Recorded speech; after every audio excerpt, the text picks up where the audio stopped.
ওইখানে দেখো 2 এর 7 বড় না 1 এর 7 বড়? 2 এর 7 দিকে কোন মুখটা হবে? খোলা মুখটা। খোলা মুখটা, হ্যাঁ, খোলা মুখটা। খোলা মুখটা বড়টার দিকে হবে। আচ্ছা, 7 এর 10 বড় না 1 বড়? কি করে 7 এর 10 হবে? 1 মানে 10 এর 10 মনে করো।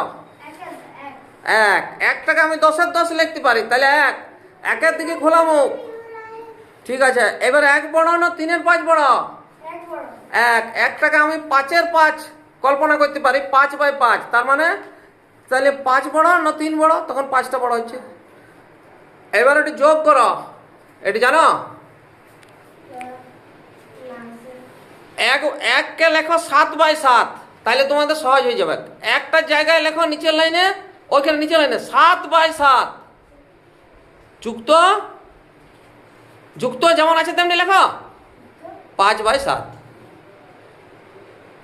এই যোগটা তো করেছ, এটা জানো তো? সমান দাও,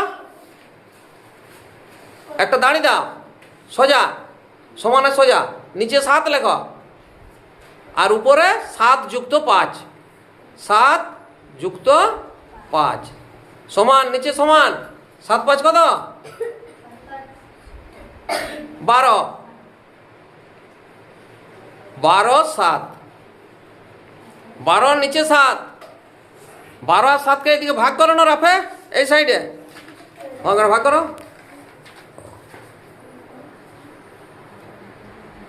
7×1 7। 7 আর কত? 12। 5-এ 12। তাইলে ওই এবার এই সমানের তলে সমান দাও। 5-এ 12 লিখে নাও আগে। সমানের তলে যেখানে সমান দিয়েছো তার তলে সমান দাও। 1 পূর্ণ 5-এর 7। 1 আর দিয়ে 5-এর 7। 1 পূর্ণ 5-এর 7। কই দেখি? 1 পূর্ণ 5-এর 7 লিখতে তুমি পাচ্ছ না। 5-এর 7-এর এইদিকে একটা লেখো। 5-এর 7-এর একটা মুছে দাও। 5-এর 7-এর এই পাশটায়, ওই দাগটার পাশটায়, ওই পাশে না, এই পাশে, এই পাশে লেখো।